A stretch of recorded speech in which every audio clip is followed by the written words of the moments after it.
everything that the Vols were talking about going into the game, like, how loud the stadium was going to be and all that, like all of that was true. Like it was a Electric. crazy environment. But the problem is Georgia's kind of like the boogeyman now. Like they, they were getting it taken to them, but they kept hanging around, and ultimately they found a way to win. I mean, that Gunnar Stockton throw on fourth down to London Humphreys, who not only earlier in this game, but like earlier this season, just he drops the easy stuff like way too often. And for him to kind of redeem himself, and for Stockton to kind of like announce with real emphatic and authority, like, here I am, like I'm the guy at Georgia now. That was crazy. It was very, not to, this is pretty ancient history, so I'm not trying to make a dig, but like reminded me of the From to Godwin in Okay. South Bend in 2017. Like it's like, okay, I think Got to he's bring here that now. up. Got to bring that up, don't you?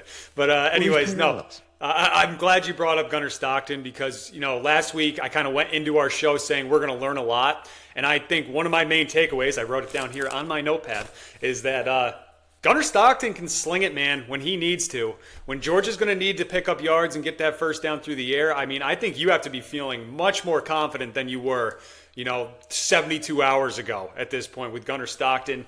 I mean, 23 of 31, 304 yards through the air, 3 touchdowns. He's the SEC Offensive Player in the week.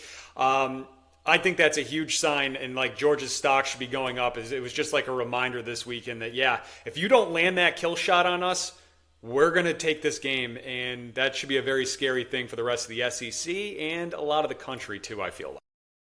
Yeah, I'd say so as well. And I think another thing that had been missing the first 2 weeks of the season that we saw on Saturday was that they picked up Josh McCray this offseason, the transfer from Illinois, who total hammer of a guy, like 6 foot, 235, completely out of the game plan the first 2 weeks. And what does he do? Kind of he plays the closer in overtime. Just some real nice physical runs from him. I was glad to see him finally get into the mix. So that gives Georgia, like, I don't know if they have a true star in that backfield, but they have four guys who can all do like various functions extremely well, and he really does the power stuff extremely well.